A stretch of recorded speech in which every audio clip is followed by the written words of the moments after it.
Welcome back नाजरीन। दूसरे segment में हम दोबारा हाजिर खिदमत हैं और आपको मालूम है कि जो हमारा पहला सेगमेंट था उसमें हम बात कर रहे थे ट्रेड पॉलिसी ऑफ पाकिस्तान जो अगले साल के लिए आज अनाउंस हुई है। उसकी तमाम जुज़ियात जो हैं उसको हम देखना चाह रहे हैं कि उसका क्या इम्पैक्ट पड़ेगा हमारा जो ओवरऑल सिनेरियो है उस पर। और पहले भी हमने जिन लोगों से बात की वो पैनल तकरीबन अभी तक हमारे साथ इंटैक्ट है। हमें ज्वाइन किया है इन द मीन टाइम जनाब डॉक्टर ज़फ़र मोइन नासिर साहब ने। Thank you very much doctor साहब, आप तशरीफ़ लाए और हमारे इक़्तिसादियात भी हैं और आप आजकल गवर्नमेंट ऑफ पाकिस्तान के साथ भी काम कर रहे हैं।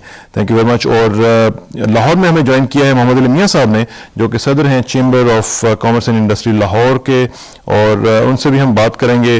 हम we are also standing by for doctor Shahid Hasan Siddiqui sahab जो कि चेयरमैन है research institute of Islamic banking and finance Karachi, और इनसे भी बात करेंगे। और एक और ख़बर जो है वो ये है कि ऑयल प्राइसेस पिछले दिनों में जिस तरह ऊपर जा रही थी थोड़ी सी नीचे आई हैं, इसका इम्पैक्ट जानने की कोशिश करेंगे और न्यूयॉर्क या वाशिंगटन में किसी न किसी से बात करके ज़रा जांचने की कोशिश करेंगे कि ये क्यों हो रहा है और ये क्या कंटिन्यू करेगा या नहीं करेगा। बात का आगाज़ करते हैं। मैं पहले डॉक्टर ज़फ़र मोइन नासिर साहब से शुरू करूँगा क्योंकि बाकी हमारे जो दोस्त हैं उनसे हमने पहले ही बात की। लेकिन डॉक्टर साहब आप ज़रा मुझे बताएं कि ट्रेड पॉलिसी में जो चीज़ें आपने देखी हैं अभी तक, इसमें कई अनाउंसमेंट्स आई हैं सामने, आप कौन सी समझते हैं कि what are the three major important announcements?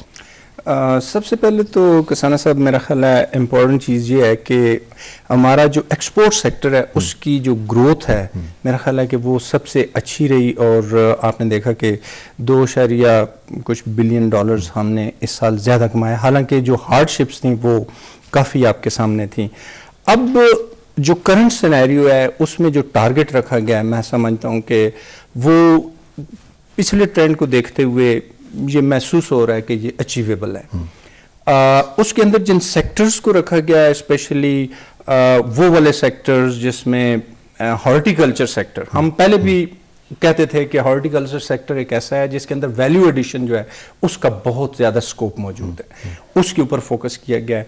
इसके अलावा नॉन ट्रेडिशनल जो मार्केट्स हैं उनको एक्सप्लोर करना मैं समझता हूँ कि ये कुछ सेलिएंट फीचर्स हैं। प्लस जो इंडियन मार्केट की तरफ हमारा रुख हो रहा है वो एक बहुत ही पॉजिटिव डेवलपमेंट है। आप देखेंगे इंडिया के साथ अगर हम दुनिया सारी में आप देखें कि जो जो करीब के कंट्रीज हैं उनके अंदर ट्रेड का वॉल्यूम बहुत ज़्यादा है। हमारे इस रीजन के अंदर हमने नेबर्स को छोड़ के दूर ट्रेड करने की कोशिश की है। अब ये जो हमारा पॉलिसी फोकस उस साइड पर जा रहा है ये इंडिया के साथ हमारा जो ट्रेड होता है वो पॉलिटिक्स के साथ बड़ा अटैच्ड होता है। अगर खुदा न खास्ता एक जगह पे एक छोटा सा कोई वाकया हो जाता है सारी ट्रेड वहां पे स्टैंड स्टिल पे आ जाती है, और इस तरह की जो सेंसिटिविटीज हैं उनको कैसे आप कैटर करेंगे? मेरा ख्याल है कि ये पहले एक बहुत बड़ा इशू था, लेकिन अब जैसे हालात आगे डेवलप हो रहे हैं, इकोनॉमिक्स जो है वो ज्यादा सरफेस पर आ रही है और लोग जो है अब उन चीजों को देख रहे हैं जिससे दोनों कंट्रीज आपस में बेनिफिट कर सकते हैं। मैं इसलिए पूछ रहा हूँ कि देखें ना, धमाका काबुल में हुआ, उन्होंने क्या दे दिया कि इसमें पाकिस्तान इन्वॉल्व है, लिहाजा वो जो टॉक्स हो रही थी उनको पोस्टपोन कर दिया, वो फिर कल पे आ गई। अब वो जो सूरत हाल है, बल्कि आज वो जो उनका जो टॉक्स का एलामिया भी आ गया है, ये भी खबर है। लेकिन मुझे जो मेरा कंसर्न है वो ये है कि जब आप इंडिया के साथ ज़्यादा फोकस्ड किस्म की आप ट्रेड करेंगे उसमें जाहिर है कि पॉलिटिकल इश्यूज भी आएंगे, वो आप रोक नहीं सकते उनको। तो ये जो एक ट्रेडर या इन्वेस्टर का जो एक कॉन्फिडेंस है उसमें वो शैटर तो नहीं होगा कहीं? किसान साहब मेरा अपना ज़ाती ख्याल ये है कि जिस तरह पानी अपने लिए एक रास्ता ढूंढ लेता है इस तरीके से ट्रेड जो है वो अपने लिए रास्ता, अपने लिए राह ढूंढ लेता है। हमें थोड़ी सी फैसिलिटेशन की ज़रूरत होती है। एक इन्वेस्टर या एक ट्रेडर को जिस वक्त पता चलता है कि अगर मैं यहाँ ट्रेड करूंगा तो मेरा बेनिफिट ज़्यादा है तो डेफिनेटली कोई ना कोई रास्ता वहाँ से निकल आता है। और आप देखें कि इवन दो कि हमारी बहुत ज्यादा राइवलरी चल रही थी फिर भी इनफॉर्मल तरीके से ट्रेड चलता रहा और उसका वॉल्यूम कुछ लोग कहते हैं 2-4 बिलियन तक भी था। हम मतलब उसको नहीं सामने लाते, लेकिन कोई इनफॉर्मल को फॉर्मलाइज अब करना चाह रहे हैं। मेरा ख्याल है कि इसमें बेनिफिट्स होना चाहिए। मैं लाहौर जाना चाहूँगा और लाहौर में मोहम्मद अली मियां साहब वहाँ पे तशरीफ़ रखते हैं। मोहम्मद अली मियां साहब से मैं पूछूंगा कि वो चूँकि सदर हैं chamber of commerce and industry के। मियां साहब मुझे ज़रा बताइएगा कि आज आप बड़े खुशू खुजू के साथ ये ट्रेड पॉलिसी देख रहे थे और सुन रहे थे, आपने उसमें से क्या गैदर किया है? Are there any good news for the chamber, specially your chamber?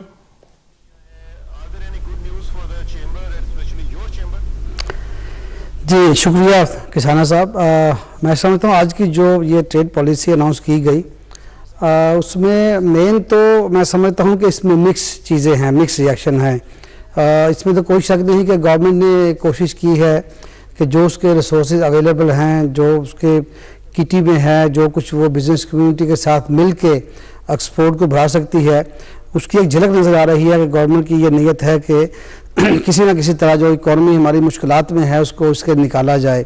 उसके लिए जो इक़दाम लिए गए, जो कि जैसे कि अभी मुझसे पहले जो फरमा रहे थे कि अच्छे इक़दाम हैं। मेन तो चीज़ होती है एक्सपोर्ट बढ़ाने के लिए, जो कि हमारी एक मुतालबा हमेशा से चला आ रहा है, क्योंकि एक ग्लोबल वर्ल्ड है और हमें दुनिया से कम्पीट करना है, ओपन मार्केट में जाना है, अपनी चीज़ें फरोख्त करनी है।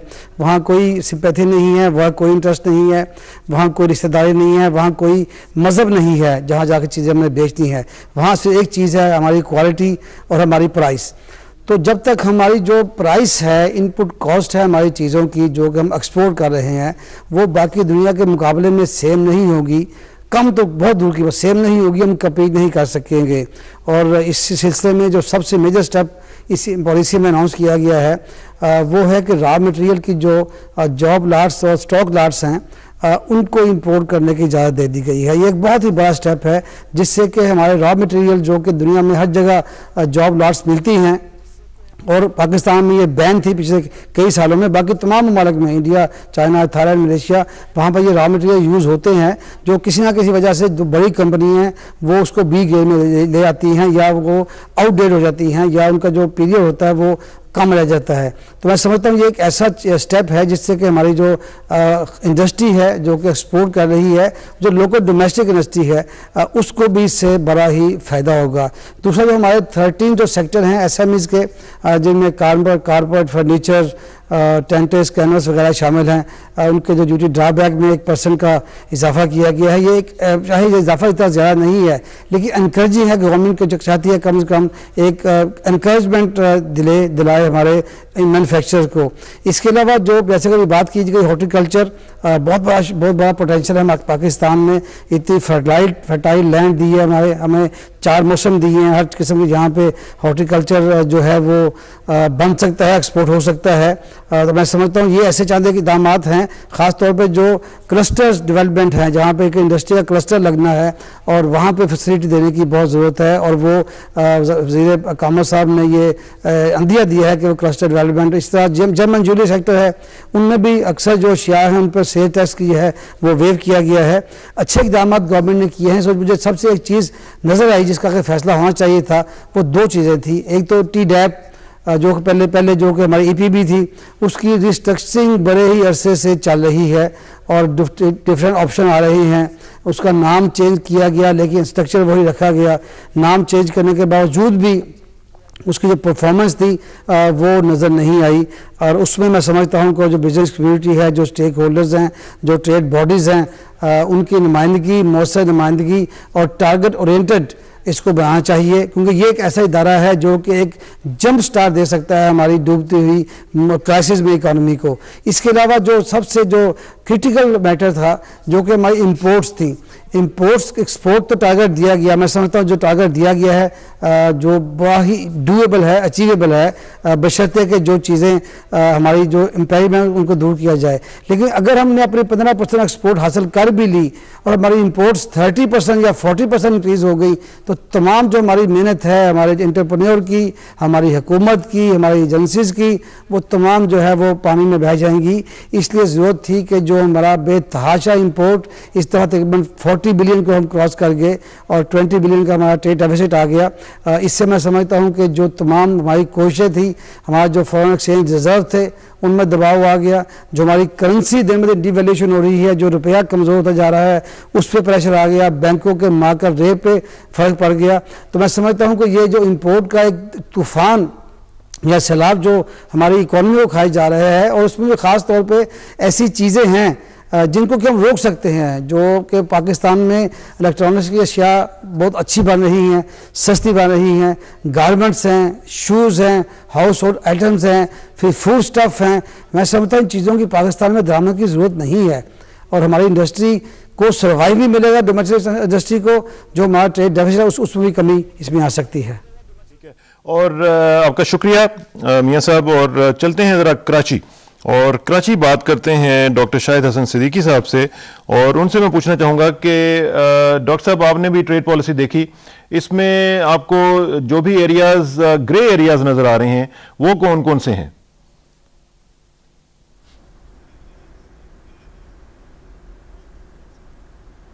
शुक्रिया किसाना साहब। मैं ग्रे एरियाज़ बताने से पहले ये अर्ज़ करना बहुत ज़रूरी समझता हूँ कि ये तिजारती पॉलिसी एक ऐसे वक्त आई है जब पाकिस्तान की मईशत बहरान का शिकार है, जो कि मौजूदा हुकूमत को विरसे में मिली है। और जैसे कि पता है आपको कि तिजारती खसारा और करंट अकाउंट का खसारा इतना ज़्यादा बढ़ गया था कि उसकी वजह से हमारे रिजर्व्स भी गिर रहे थे और रुपए की कदर भी गिर रही थी। चुनांचे मैं ये समझता हूँ कि इस तिजारती पॉलिसी में हुकूमत के जहन में ये था कि ये जो ज़ख़म रस रहा है इसको रोका जाए। चुनांचे उन्होंने उसको स्टेबलाइज़ करने की कोशिश की है और तिजारती खसारे को कम करने की कोशिश की है, और चाहे कंप्रोमाइज़ करना पड़े मईशत की शरह नमू पे। और मैं ये समझता हूँ कि मौजूदा हालात में ये एक मासूम सी पॉलिसी है जिसमें कोशिश की गई है कि कुछ इस्लाही इक़दाम उठाकर और कुछ थोड़े बहुत कंसेशन देकर एक तरफ तो बरामदात को बढ़ाया जाए और दूसरी तरफ दरामदात को ज़्यादा तेज़ी से कम किया जाए। लेकिन मैं ये समझता हूँ कि बरामदात का जो हदफ रखा है इसको हासिल करने में शायद जहन में ये भी है कि गालिबन रुपए की कदर में कुछ कमी हो सकती है, और अगर हमें बाहर से कुछ तेल उधार मिल जाता है और उसकी वजह से करंट अकाउंट डेफिसिट जो है वो अब हमारा कम होता है तो उससे जो है मईशत पर असरात होंगे। क्योंकि जहन में बुनियादी चीज़ ये थी कि बरामदात और सनती तरक्की का बुनियादी मकसद तो ये है कि आवाम को फ़ायदा पहुँचे। अभी तक माजी में जितने ज़्यादा इंसेंटिव्स दिए थे और उसकी वजह से इन्फ्लेशन इतना ज़्यादा बढ़ रहा था कि ये जो बरामदात का हदफ हासिल हो रहा था पिछले साल हुआ है, उससे पहले 2 साल नहीं हुए थे, ये बुनियादी तौर पर अफरात ज़र को बढ़ाकर और आवाम के ऊपर बोझ डाल के किया जा रहा था। तो मैं समझता हूँ कि ये बड़ी बुनियादी नौइयत की एक तब्दीली आई है। और लेकिन इसमें जो चीज़ कुछ कोऑर्डिनेशन भी नज़र आया है, लेकिन मैं अब भी ये समझता हूँ कि इसमें शरह नमू को इतना ज़्यादा कंप्रोमाइज़ किया है, और हम ये देख रहे हैं कि जब तक प्रोडक्शन नहीं होगी तो एक्सपोर्ट कैसे होगी। लार्ज स्केल मैन्युफैक्चरिंग जो आपका रीढ़ की हड्डी होती है, अगर आप देखें 2005 में उसका ग्रोथ रेट था 19.9%, अब ये 5% से भी कम आ गया है। तो अब सवाल ये पैदा हो रहा है कि अगर ये स्टेबलाइजेशन मेजर्स दिए हैं और तो ये सनती तरक्की की रफ्तार कैसे तेज़ होगी और उसकी वजह से बरामदात कैसे होंगी, एक तो ये क्वेश्चन मार्क है। दूसरी बात ये थी कि अगर आप हमारा स्टॉक एक्सचेंज इस वक्त तो क्राइसिस में है, लेकिन जैसे मैंने बताया कि जिस वक्त लार्ज स्केल मैन्युफैक्चरिंग 19.9 से 4.5% पर आ गया, इसी ज़माने में स्टॉक एक्सचेंज की मार्केट कैपिटलाइजेशन थी वो 2000 बिलियन से 4200 बिलियन तक क्रॉस कर गई थी। और मैं समझता हूँ कि अब जो एफर्ट्स आ रही हैं तो इससे ये फिर ठीक हो जाएगा। लेकिन अगर स्टॉक एक्सचेंज में इतना ज़्यादा मुनाफा टैक्स फ्री रहा तो फिर उसमें लोगों को इंसेंटिव्स ये होगा इंडस्ट्रीज़ को कि वो स्पेकुलेशन की तरफ आएँ। और तो मैं ये देखता हूँ कि एक तरफ तो हमने इंडस्ट्रियल सेक्टर पर इतने ज़्यादा टैक्सेस लगा दिए हैं जो बहरहाल वो पास ऑन करते हैं, दूसरी तरफ इन्फ्लेशन ज़्यादा होने से कॉस्ट ऑफ प्रोडक्शन भी ज़्यादा है, दूसरी तरफ स्टॉक एक्सचेंज को हमने टैक्स फ्री रखा है और उस पर जो है गेन टैक्स नहीं है। तो फिर सवाल ये पैदा होता है कि कहीं ये रुझान अगर कंटिन्यू रहता है कि सनत और तिजारत के बजाय स्पेक्यूलेटिव एक्टिविटीज़ में जाएँ और प्रोडक्शन नहीं होती, तो मुझे बड़ा ख़तरा है कि ये जो हमारा बरामदात का हदफ है हासिल ना हो सकेगा। दूसरी तरफ मैं समझता हूँ कि अगर कुछ अंडरस्टैंडिंग नहीं हुई तो कुछ रिएक्शन सामने नहीं आया, उससे मुझे ऐसा लगता है कि इस तिजारती पॉलिसी में जो इंसेंटिव्स आने चाहिए थे इंडस्ट्रीज़ को वो गालिबन नहीं आए, जो गालिबन उसके बाद अगर आते हैं तो उससे फिर हमारा बजट डेफिसिट और दूसरी चीज़ें जो हैं वो डिस्टर्ब हो जाएंगी। तो एक तो कोऑर्डिनेशन होना चाहिए था डिफरेंट पॉलिसीज़ में कि प्रोडक्शन बढ़े, इन्फ्लेशन कम हो और बरामदात बढ़ें।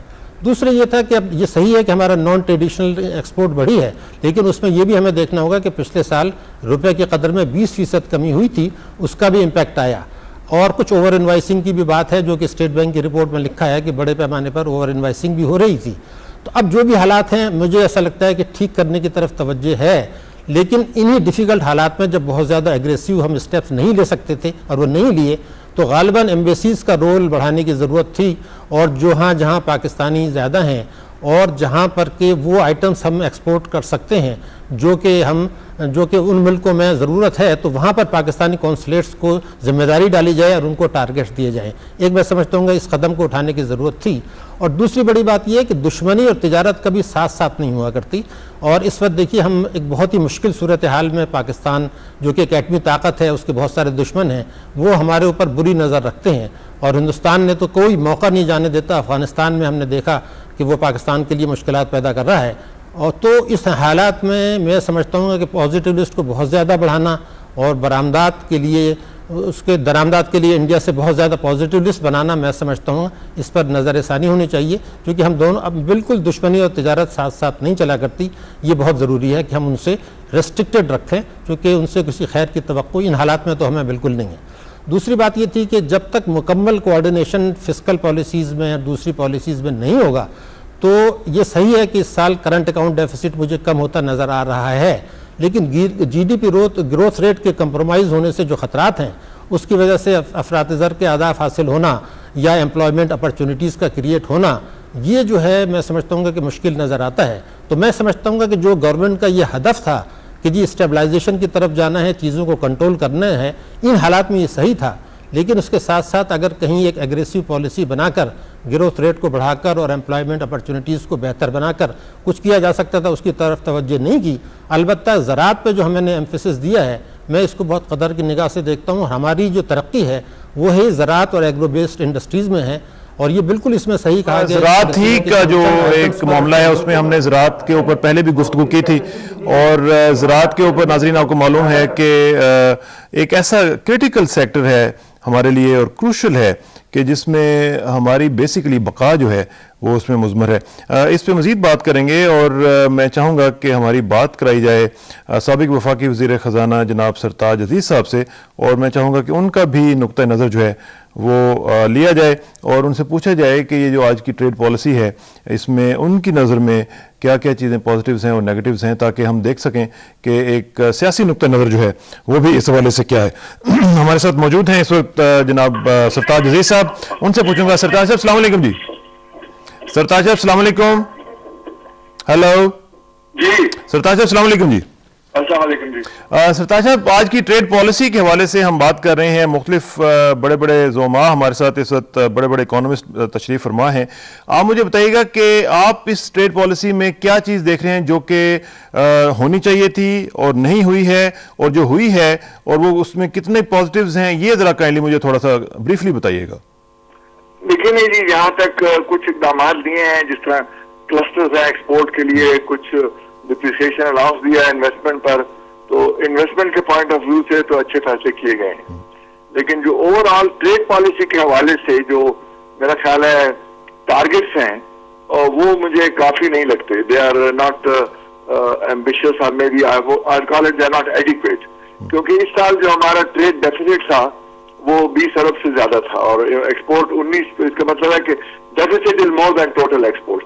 अब अगले साल के लिए उन्होंने 22 का टारगेट रखा है एक्सपोर्ट का, जो मेरा ख्याल है कि अचीवेबल है, क्योंकि नॉन टेक्सटाइल एक्सपोर्ट इस दफा 40 से भी बड़ी है। अगर ये ट्रेंड रहा तो we can do better.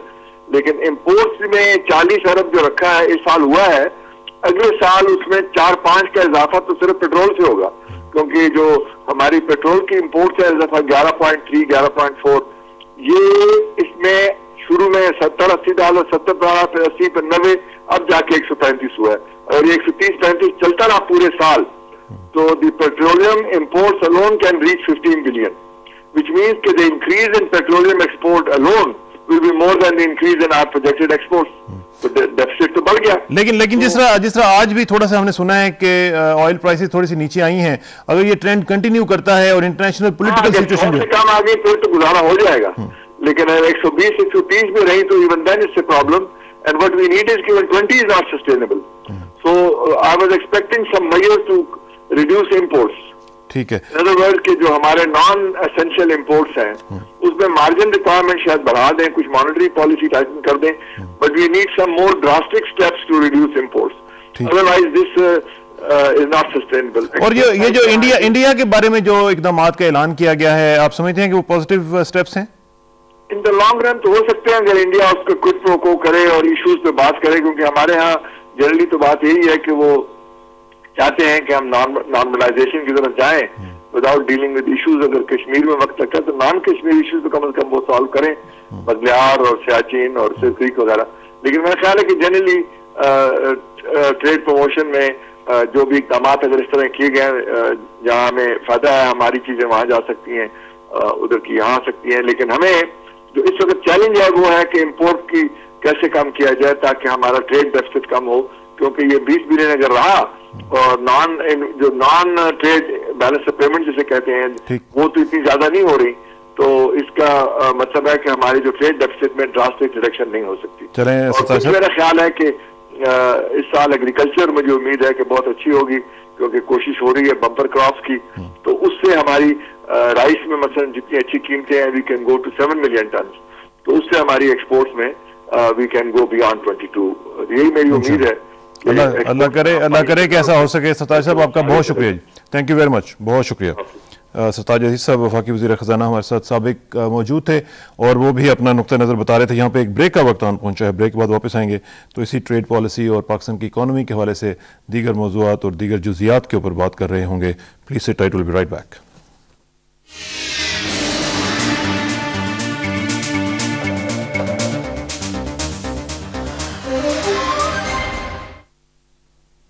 Welcome back नाज़रीन, ट्रेड पॉलिसी पे बात कर रहे हैं और ब्रेक से पहले हम सरताज अजीज साहब से बात कर रहे थे।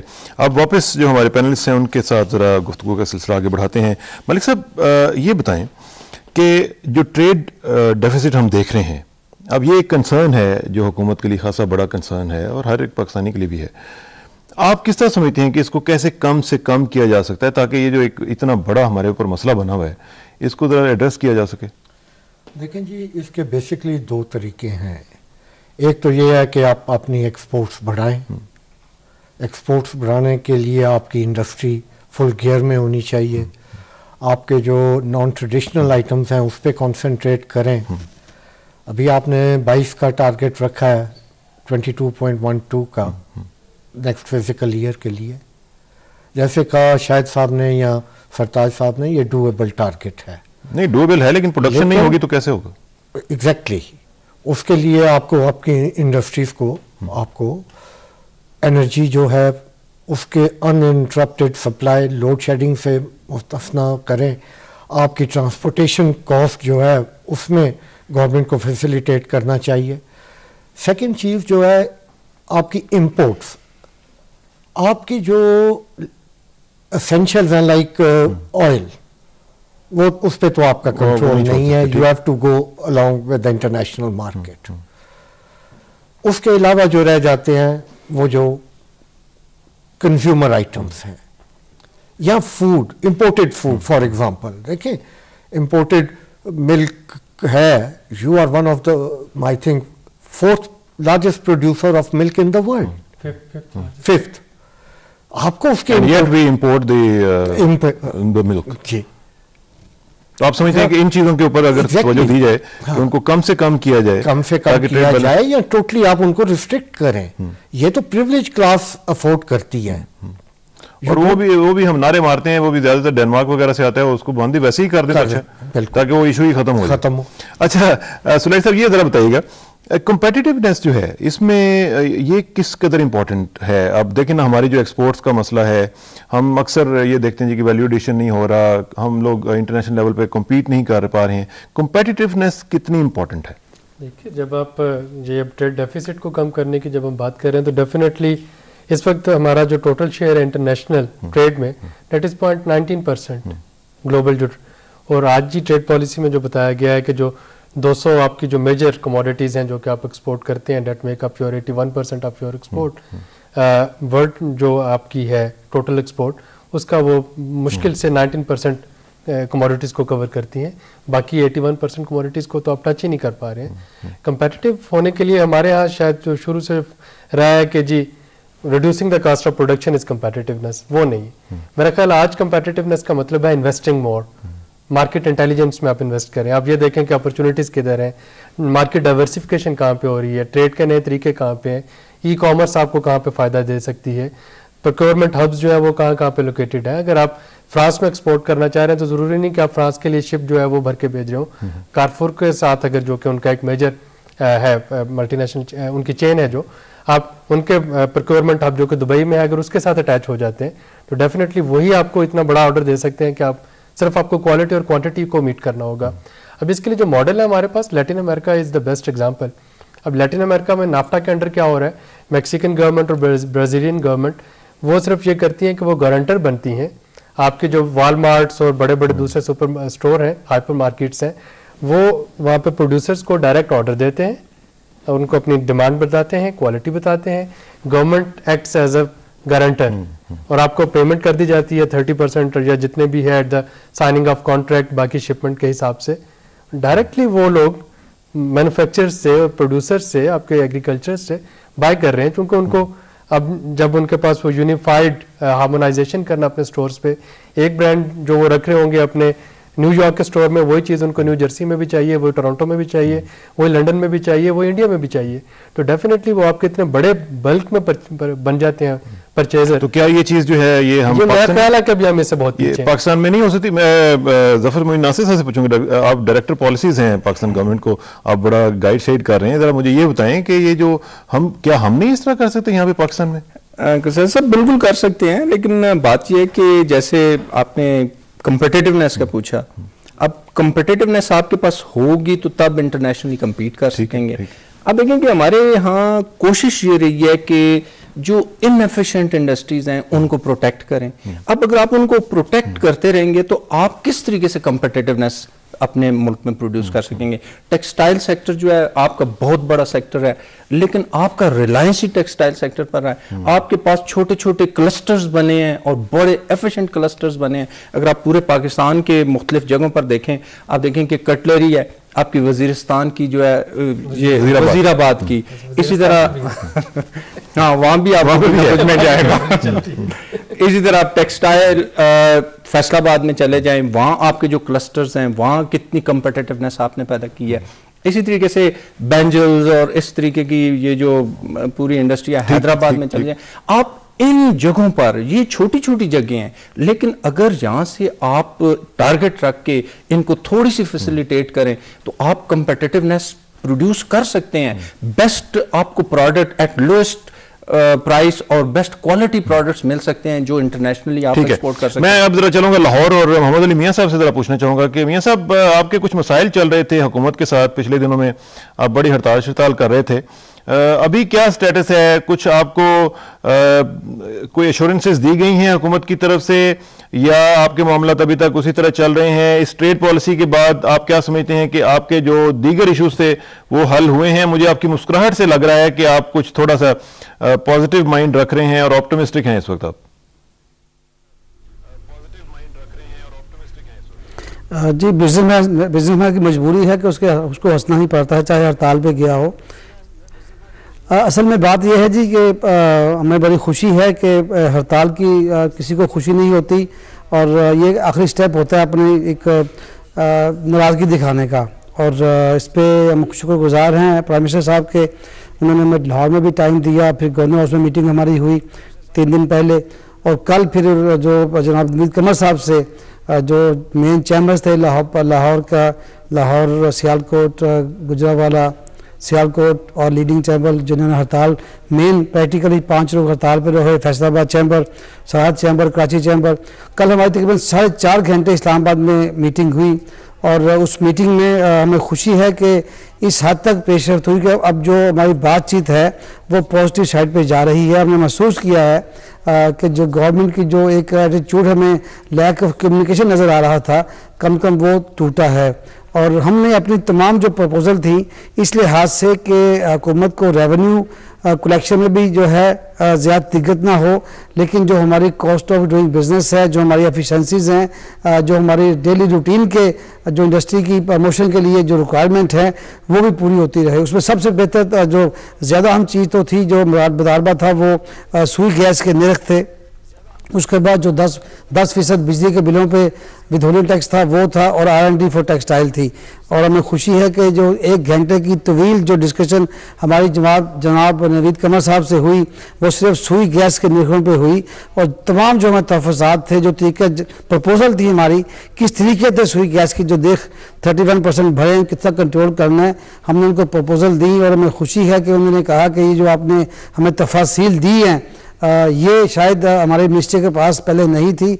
मुझे इन तमाम प्रपोजल के ऊपर मिनिस्ट्री ऑफ पेट्रोलियम, ओगरा और दीगर जो मिनिस्ट्रीज हैं उनसे मशवरा करना पड़ेगा, और नेक्स्ट वीक के एंड में फिर दोबारा हमारी एक रिव्यू मीटिंग हो रही है जिसमें कि सुई गैस के ऊपर जो है वो बातचीत चलेगी हमारी। और असल चीज़ है कि बिल नज़र आती है हुकूमत की भी कि अगर हो सके, गुंजाइश हो तो इस बिल को रिवाइज़ किया जाए, और मैं उम्मीद है कि ये रिवाइज़ होंगे। दूसरा मसला था हमारा इनकम टैक्स 10% जो था बिजली के बिलों पे। हमारी भी ये गुजारिश थी हुकूमत से कि ये जो नेटवर्क है, जो एक बेस है, ब्रॉड बेस है टैक्स पेयर का, उसको बढ़ाना चाहिए और टैक्स टू GDP रेशो बढ़ने चाहिए। उसके लिए ये ज़रूरी नहीं है कि जो ऑलरेडी टैक्स नेट में मौजूद हैं बिज़नेस कम्युनिटी के लोग, उन्हीं के ऊपर बर्डन डाला जाए, उन्हीं की कॉस्ट ऑफ डूइंग बिजनेस को बढ़ाया जाए, उन्हीं को स्क्वीज़ किया जाए। हमारे नुक्ता नज़र सुना मिनिस्टर साहब ने, हमें खुशी है कि उसको भी रिव्यू करने के लिए एक कमेटी तश्कील दे दी गई है, जिसका इजलास 2-3 दिन में इस्लामाबाद में चेयरमैन FBR के साथ हमारा होगा। फिर वो कमेटी इसको रिव्यू करेगी कि किस तरह से ये जो एक एक्स्ट्रा बर्डन है कम किया जा सकता है। तो तीसरा मुतालबा था R&D support to the textile industry. मैं समझता हूँ कि उन्होंने बताया कि बेसिकली इस पर गवर्नमेंट ने एक लीनियंट व्यू ले लिया है। It's a time of only few days कि किस तरह इसको अनाउंस करना है और किस तरह इसको डिस्ट्रीब्यूट करना है। उन्होंने कहा है कि बिल्कुल ये हम वेरी शॉर्ट टाइम इसको अनाउंस करने जा रहे हैं। बाकी और 3-4 छोटे मसाइल थे। तो ओवरऑल मैं इसलिए मुस्कुरा रहा हूँ कि हमें बड़ा अच्छा रिस्पांस मिला, हमारी बात गौर से सुनी गई, और एक जो गुफ्तगू शनीद की एक रुकावट थी कम से कम वो ख़त्म हुई। और अब हम क्रॉस द टेबल बैठ के हमारे मिनिस्टर साहब से और प्राइम मिनिस्टर साहब से जो है हम बैठ के बात कर सकते हैं, और हमारी बात सुनी जा रही है, और इंशाल्लाह आने वाले दिनों में जो गैप था ये कम होगा। अच्छे रिजल्ट की तवक्को करनी चाहिए। बहुत शुक्रिया मोहम्मद अली मियाँ साहब। और चलते हैं कराची, और डॉक्टर शाहिद हसन सिद्दीकी साहब से मैं पूछूंगा कि सिद्दीकी साहब आप ज़रा मुझे बताइएगा कि हम अभी बात कर रहे थे कि हम लोग बहुत ज़्यादा रिलाई करते हैं टेक्सटाइल सेक्टर के ऊपर, और टेक्सटाइल सेक्टर जो है वो जाहिर है कि एक सेक्टर आपके पूरे मुल्क की इकॉनमी को नहीं सहारा दे सकता है, आपको डाइवर्सिफाई करना पड़ेगा अपनी ऑप्शंस को। ये कैसे किया जा सकता है? क्या क्या एरियाज़ हैं जिनमें हम फोकस कर सकते हैं? अभी हमने देखा कि इस ट्रेड पॉलिसी में इंडिया के बारे में खासा एक इंसेंटिव्स दिए गए हैं। एक तो ये भी तरह साथ साथ बता दीजिएगा कि इंडिया के ऊपर इतना ज़्यादा फोकस करना ये प्रैक्टिकली वाइबल है या नहीं है, और दूसरा डाइवर्सिफिकेशन किस तरह की जा सके। ये 2 क्वेश्चन हैं आपके लिए।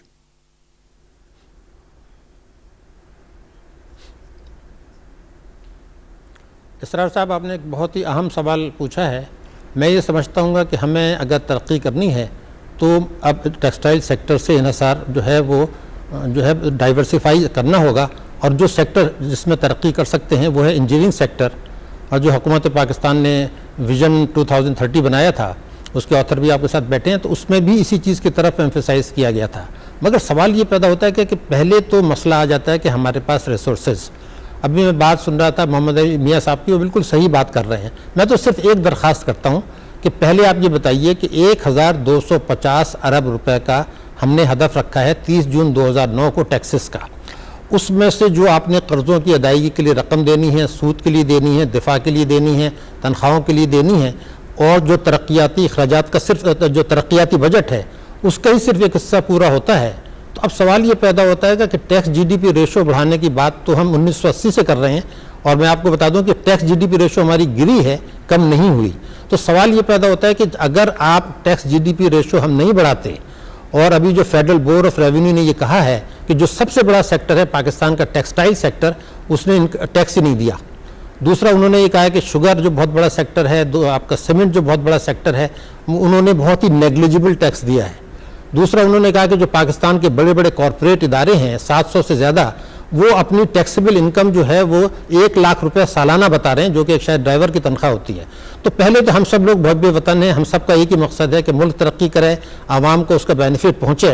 तो इस जो भी हम हुकूमत से बरात मांगते हैं उसमें पहले ये ज़रूर कर दें कि साहब ये जो 1250 का बजट है उसका ज़रा ब्रेकअप बना के देख लें। अगर हुकूमत ये मुराद देगी, जो कि जायज़ भी हो सकती हैं, तो सवाल ये पैदा होता है कि 17 करोड़ आवाम पर हम कितना बोझ डालना चाहते हैं।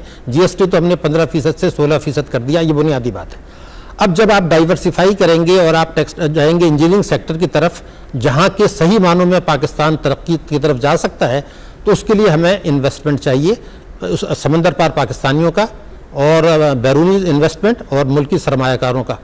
अब उसके लिए एक एनवायरनमेंट जो है वो ठीक करने की बात हो रही है। और सबसे बड़ी खुशी की बात यह है कि इस हुकूमत ने मुज़ाकरात का एक दौर जो शुरू किया है ताकि अमन बहाल हो। और मैं समझता हूँ कि वज़ीर आज़म जब जा रहे हैं अमेरिका, तो बुश साहब से भी जो उनकी बात होगी तो उसमें यही होगा कि वो हमें मुज़ाकरात के जरिए हालात ठीक करने दें। और अमेरिका ने हमसे वायदा किया था, बुश साहब ने खुद वायदा किया था कि अमेरिका हमें हेल्प करेगा एनर्जी में, तिजारत में और सरमायाकारी में। उसमें कोई पेशरफ्त नहीं हुई, तो हम उनसे अपनी शराइत पर भी बात करें। और अगर हमें समंदर पार पाकिस्तानी के लिए कुछ प्रोजेक्ट्स बनाएं, हम जैसे पोर्टफोलियो इन्वेस्टमेंट लाते हैं, तो एक उसकी वर्किंग कर ली जाए कि उसकी कॉस्ट कितनी ज़्यादा पड़ती है, तो मैं समझता हूँ कि वो खसारे का सौदा है।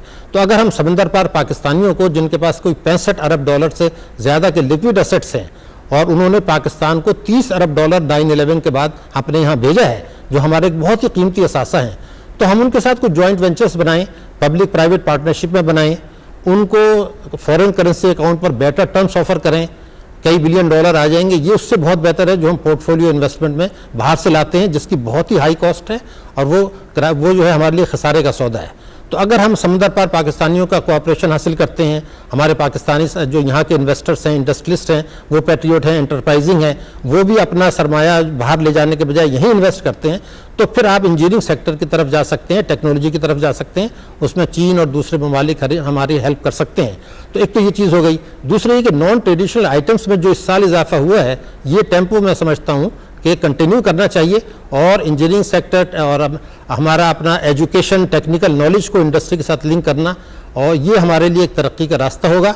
लेकिन इसके साथ साथ एग्रीकल्चर हमें नहीं भूलना चाहिए। हमें वाइट इनकलाब भी लाना है और ग्रीन इनकलाब भी लाना है, क्योंकि मैं ये चाहता हूँ कि इंडस्ट्रियलाइजेशन ज़रूर करें, टेक्नोलॉजी की भी तरफ भी जाएं, लेकिन किसानों में जो करोड़ों भाई हमारे हैं, हम कंज्यूमर फाइनेंस स्कीम जो थी उसको बैन कर दें और उसके बजाय लोगों को भैंस के लिए कर्जा दें कि वो भैंसें खरीदें, दूध हो उसको डेयरी फार्मिंग को तरक्की दें।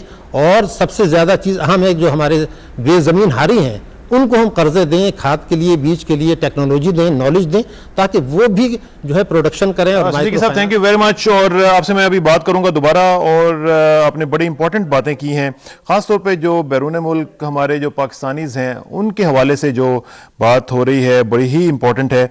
और बैरून मुल्क का जब जिक्र आता है तो बैरून मुल्क ही के एक पाकिस्तानी से बात करते हैं और चलते हैं न्यूयॉर्क और बात करते हैं वहाँ पे एक पाकिस्तानी जो कि इकोनॉमिस्ट भी हैं और बैंकर भी हैं, अली नकवी साहब से। उनसे बात करते हैं और उनसे पूछते हैं कि वो वहां पे क्या सोच रहे हैं। अली नकवी साहब अस्सलाम वालेकुम जी। अस्सलाम वालेकुम। अली नकवी साहब, ये एक तो मुझे सबसे पहले ये बताइएगा कि हमने सुना है कि ऑयल प्राइसेस थोड़ी सी ज़रा नीचे आई हैं, आप क्या से देख रहे हैं कि एक तो इंटरनेशनल पॉलिटिकल सिचुएशन में थोड़ी सी चेंज आई है कि ईरान का जो मसला था उसमें थोड़ी सी पॉजिटिव डेवलपमेंट, जो अमेरिका ने कहा है कि हम उनके साथ निगोशिएशंस में बैठेंगे, ये उसका नतीजा है या कुछ और फैक्टर्स हैं? और दूसरा ये बताइएगा कि क्या ये ट्रेंड जो है ये कंटिन्यू करेगा डाउनवर्ड्स या यहाँ पे रुक जाएगा? ये ऑयल प्राइसेस आपको पता है कि पिछले कुछ सालों से ऊपर जा रही हैं, तो कोई 100 से 120 डॉलर बैरल का जो लेवल था वहां तक तो वो पहुंच गई थी, सिर्फ ऑयल की जो शॉर्टेज और इकोनॉमी की स्ट्रेंथ की वजह से, चाइना की डिमांड, इंडिया की डिमांड, इमर्जिंग मार्केट मुल्कों की डिमांड की वजह से वहां पहुंच गई थी। लेकिन उसके बाद जो कोई 100 से लेके या 120 से लेके जो 145 तक का जो ये लेवल आया था, ये ऑलमोस्ट एंटायरली ये जो ईरान के साथ टेंशन थी इसकी वजह से ये एक तरह का रिस्क प्रीमियम प्राइसेस में आ गया था। बहुत से ऐसे लोग ऑयल पे में इन्वेस्ट कर रहे थे सोच के कि ये जरूर कोई ना कोई गड़बड़ होगी और उसकी वजह से मिडल ईस्ट में इंस्टेबिलिटी आएगी, जिसकी वजह से ऑयल की और भी ज्यादा शॉर्टेज होगी और कोई 200 तक प्राइसेस चली जाएंगी वगैरह वगैरह। और ये जो अमेरिका ने बहुत ही सेंसिबल मूव इस वक्त किया है कि ईरानियंस के साथ एक तरह का कहते तो है कि निगोशिएशन नहीं है, लेकिन सारी दुनिया को नजर आ रहा है कि निगोशिएशन शुरू हो रहा है और बहुत ही सेंसिबल मूव है। जब से 2-3 दिन में ये चीज अनाउंस करी, ऑलमोस्ट उसी मिनट से ऑयल प्राइसेस गिरनी शुरू हो गई। ठीक। तो आपको लगता है कि ये जो बात कीजिएगा, इधर एक एम्बुलेंस गुजर रही है, ऐसा लगता है कि कम से कम ये जो रिस्क प्रीमियम था ईरान के रिलेटेड, वो मार्केट में से निकल सकता है। अच्छा, ये बताइएगा कि एम्बुलेंस की आवाज़ भी आपकी आ रही है मैनहट्टन में, वैसे भी रश आवर्स हैं। मुझे ये जरा बताइएगा कि वहाँ पे आप बैठे हुए क्या सोच रहे हैं कि क्या ये जो ट्रेंड है इस डेवलपमेंट के बाद, अगर इस तरह के मामलात ईरान के साथ उनके थोड़ा सा मजीद बढ़ते हैं, तो ये $100 तक तकरीबन वापस आ जाएगा कुछ अगले 1-2 महीने के अंदर अंदर? ये तो नहीं कहा जा सकता कितने महीने में कैसे, लेकिन इस वक्त अगर ये मामला ज्यादा इस डायरेक्शन में गया कि लोगों को नजर आया कि अमेरिका और ईरान दोनों मिलके सेंसिबली कुछ बातें कर रहे हैं। अगर आपने नोटिस किया होगा कि जो ईरान के प्रेसिडेंट अहमदनेजाद भी रिसेंटली मेरे ख्याल में मलेशिया में कहा एक मीटिंग हुई थी कुछ इस्लामिक कंट्रीज के हेड्स की, उसमें उन्होंने भी कुछ जरा फाइनली सेंसिबल बात करने की कोशिश की। उससे पहले वो भी कुछ इररिस्पॉन्सिबल बातें कह रहे थे, उन्होंने सेंसिबल बात की, फिर इन्होंने इधर से कुछ थोड़ी सेंसिबल बातें की। तो उसकी वजह से ऐसा लग रहा है कि हर तरफ से प्रेशर आ रहा है इन दोनों मुल्कों पे कि अभी अब अकल करो, दुनिया में इतनी इंस्टेबिलिटी है, इसको बढ़ाओ मत।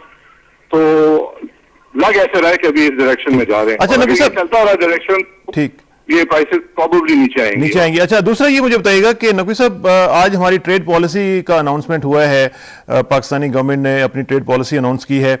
मुझे ये बताएं कि हम अभी थोड़ी देर पहले बात कर रहे थे कि जो ओवरसीज पाकिस्तानीज हैं वो कैसे इन्वेस्ट कर सकते हैं पाकिस्तान में आके। $65 बिलियन के करीब उनके पास सारा कुछ मौजूद है। $30 बिलियन उन्होंने अभी शायद सिद्दीकी साहब बता रहे थे कि इन्वेस्ट भी किया है।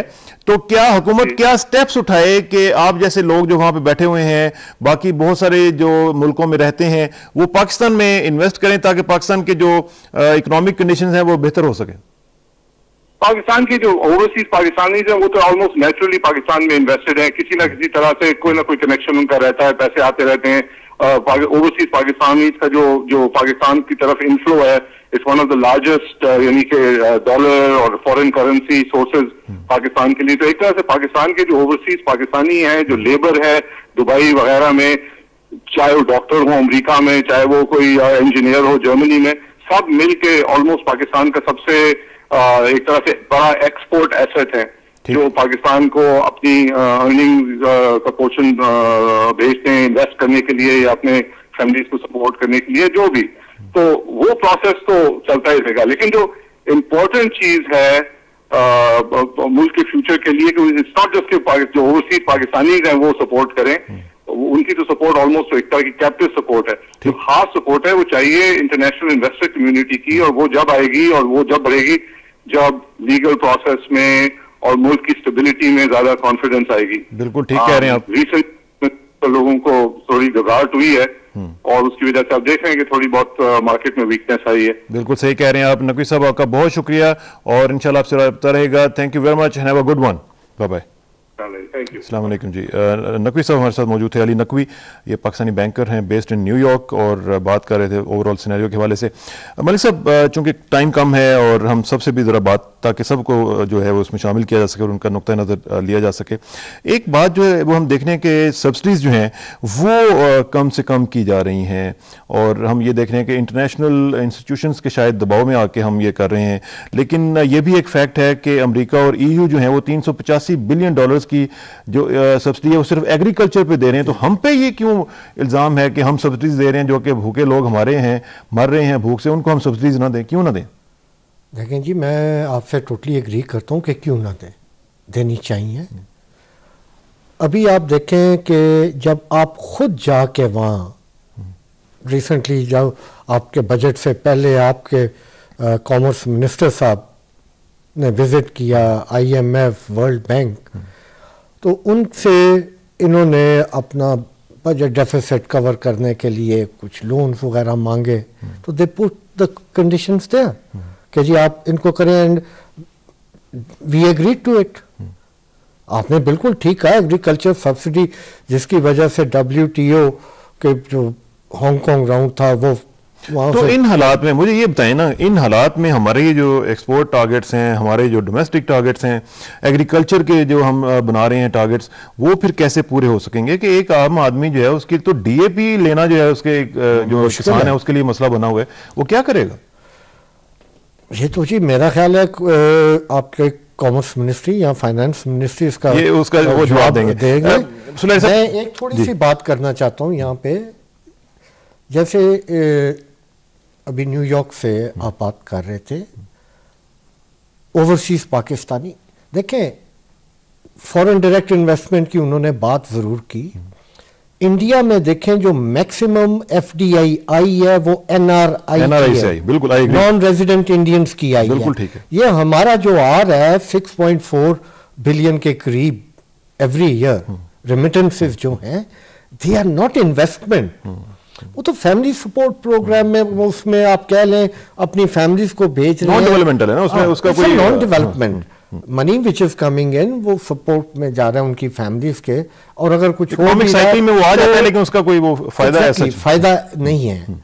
तो ये इन्वेस्टमेंट साहब, आप भी इंडियंस की तरह एनआरआई जो है वो भी आप एक्सपैट पाकिस्तानी हैं और रहे हैं बाहर, आप मुझे बताएंगे कि जो ओवरसीज पाकिस्तानीज हैं उनके लिए क्या रोल बनता है? इस वक्त तो हमारा प्रोग्राम सारी दुनिया में जा रहा है, उनका क्या रोल बनता है कि कैसे हम जो हमारे ओवरसीज पाकिस्तानीज हैं, एक तो ये है कि हम लोग कोई कंसर्टेड एफर्ट उनके बिहाफ पे जो है वो होनी चाहिए कि वो एक कंसर्टेड एफर्ट लेके आगे आएँ और कुछ प्लान्स लेके आगे आएँ और पाकिस्तान में इन्वेस्ट करें। कैसे किसान साहब, मुझे मेरा ख्याल है महीने में एटलीस्ट 1-2 कॉल्स अपने कोलीग से मिलती हैं कि यार पाकिस्तान वापस आना चाह रहे हैं, थोड़ा सा सरमाया, बताओ पाकिस्तान आए तो क्या करें।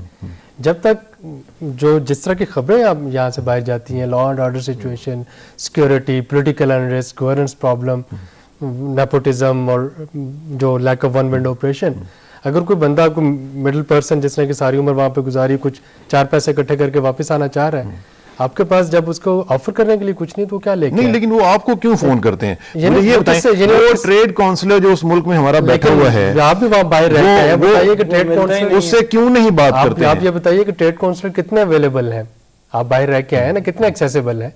मैं बल्कि अक्सर ये ऐसा कहता था कि इंडिया देखिए, इंडिया में Taj Mahal is a Muslim heritage, पूरी दुनिया में एक सिंबल बना हुआ है। हम ये तो कर नहीं सकते, हमारे यहाँ क्या वो जो है पंजा साहब या ननकाना साहब वो कोई उठा के ले जा सकते हैं? It is one of the sacred heritage, जिसको अगर हम सिर्फ इसी की रिलीजियस टूरिज्म को प्रमोट कर लें तो आप कितने जो $1 मिलियन हैं वो ले सकते हैं। हर सिख की ये ख्वाहिश है कि वो जिंदगी में मरने से एक दफा आके ननकाना साहब चक्कर लगा ले। बिल्कुल दुरुस्त। तो आपके ट्रेड काउंसिलर कर क्या रहे हैं वहाँ पे? वो सारे पॉलिटिकल एजेंडा पे बैठे हुए हैं। क्या कर रहे हैं जी गवर्नमेंट? जरा बताया ना मुझे, गवर्नमेंट इस हवाले से क्या कर रही है? हमारे ट्रेड काउंसिलर जो है वो सोए हुए हैं, हमारे जो मिशन हैं वो सोए हुए हैं, ये हो क्या रहा है? गुजारा साहब, मैं तो उसके ऊपर साफ ज़ाहिर नहीं बात कर सकता, लेकिन मैं आपको ये बताऊं कि इस वक्त आप जापान को देख लें, वो ट्रेड डिप्लोमेसी कर रहे हैं। अब दुनिया सारी को देखें कि इस वक्त जो ज़्यादातर इम्पैक्ट है आपका ये थ्रू डिप्लोमेसी चल रहा है, ये इकोनॉमिक रिलेशनशिप जो बिल्ड हो रही है। हमारे यहाँ अनफॉर्चुनेटली ये वाली साइड ज़रा वीक रही है, लेकिन अब इसके ऊपर तवज्जो दी जा रही है और मैं समझता हूँ कि जो एक्सपेट्रिएट पाकिस्तानीज हैं उनके बारे में अगर आप देखें तो उनका एक रोल अभी भी बड़ा अच्छा रहा है कि जो रेमिटेंसेज हैं $6 बिलियन की आपको इतनी स्टेबिलिटी दे रही हैं कि जितनी फॉरेन डायरेक्ट इससे मजीद बढ़ा जा सकता है और उसको चैनलाइज किया जा सकता है। Let me go to Karachi और वहाँ पे डॉक्टर शाहिद हसन सिद्दीकी साहब से मैं पूछूंगा। सिद्दीकी साहब, सब्सिडीज की बात हुई है, मुझे ये बताइएगा कि सब्सिडीज के हवाले से हमारे ऊपर एकदम इतना बड़ा प्रेशर आया है कि हमने सब्सिडीज विड्रॉ की हैं, जिससे ये महंगाई जो है वो शूट अप कर गई है। अब हमें इन हालात में मुख्तसरन बताइएगा कि क्या करना चाहिए।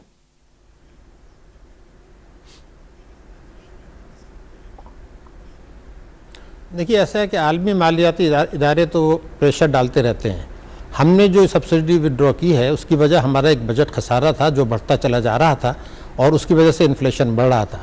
तो अब हुकूमत के पास 2 रास्ते थे। एक तो ये था कि सब्सिडीज़ विड्रॉ कर लें, मरहलेवार कर लें, या 1 साल में या 2 साल में कर लें। दूसरा ये था कि एक क्रैश प्रोग्राम के तहत जो है वो टैक्स की जो रिकवरी है वो बढ़ाने की कोशिश करें। तो मैंने तो उसके लिए कुछ प्रैक्टिकल तजावीज़ बना के दी थी कि आप एक कानून पाकिस्तान में बना दें जिसको कि कोई चेंज ना कर सके। वो ये है कि हमने ये रखा है कि 1,80,000 रुपया सालाना से ज़्यादा जो आमदनी है वो टैक्सेबल होती है। तो ये कानून क्यों नहीं बन जाए कि हर किस्म की आमदनी जो इस हद से ज़्यादा हो वो टैक्सेबल होगी, और अगर उस पर एग्जम्पशन चाहिए है तो 2/3 मेजोरिटी से पार्लियामेंट में पास हो। अगर ये तजवीज़ मंजूर हो जाती है और हम टैक्स की चोरी रोकने की कुछ थोड़ी सी भी कोशिश करते हैं, तो मैं ये पूरी जिम्मेदारी से समझता हूँ कि अगले माली साल में 1250 अरब रुपए के बजाय हमारा 1650 अरब रुपए जो है वो वसूल होते टैक्स की मद में। तो हमने जो है वो 34 अरब रुपए का जो फंड रखा है उसको शायद हम 60 अरब का कर सकते थे। इसी तरीके से पेट्रोल की में हम जो टैक्सेस इस वक्त ले रहे हैं, पिछले साल जो है टैक्सों में हुकूमत ने 150 अरब रुपया पेट्रोल की मद में टैक्सेस लिए, उसको हम ज़ीरो टैक्स कर देते। तो जब हम पेट्रोल पे टैक्सेस ख़त्म करते तो उससे ये होता है कि पेट्रोल की कीमतें जो हैं वो कम हो जाती हैं। तो सब्सिडी देने के भी बहुत सारे तरीके होते हैं।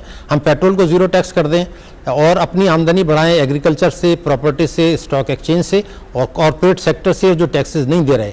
ये इसमें बहुत ज़्यादा मैं नहीं समझता कि कोई WTO का इसका कुछ रोल है।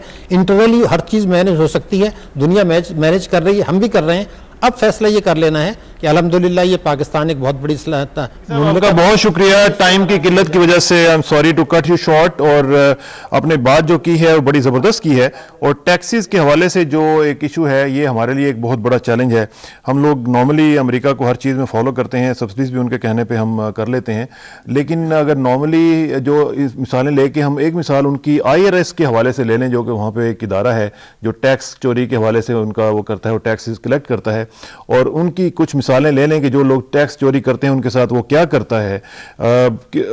अमेरिका में जो लोग रहते हैं उनको पता है कि IRS का लेटर अगर उनको आ जाए तो उनकी जान निकल जाती है। तो ये अगर हम लोग भी यहाँ पे इसका रेप्लिका इस्तेमाल कर सकें तो इंशाल्लाह बेहतर हालात हो जाएंगे। मैं यहाँ पे अपने पूरे पैनल का शुक्रिया अदा करना चाहूँगा। ज़ुबैर अहमद मलिक साहब आप तशरीफ़ लाए, और डॉक्टर आबिद सुलैरी साहब आपका, और डॉक्टर ज़फ़र मोइन नासिर साहब आपका बहुत शुक्रिया, डॉक्टर शाहिद हसन सिद्दीकी साहब आपका कराची से बहुत शुक्रिया, और मोहम्मद अली मियाँ साहब ने हमें ज्वाइन किया, सरताज अजीज़ साहब ने हमें ज्वाइन किया, सबका शुक्रिया नाज़रीन। और आखिर में दुआ कि मेरी इज़्ज़त के लिए काफ़ी है मेरा मौला कि मैं तेरा ही बंदा हूँ, और मेरे फ़ख्र के लिए काफ़ी है कि तू ही मेरा परवरदिगार है। तो बिल्कुल उसी तरह है जिस तरह मैं चाहता हूँ, मुझे भी उसी तरह बना दे जिस तरह तू चाहता है।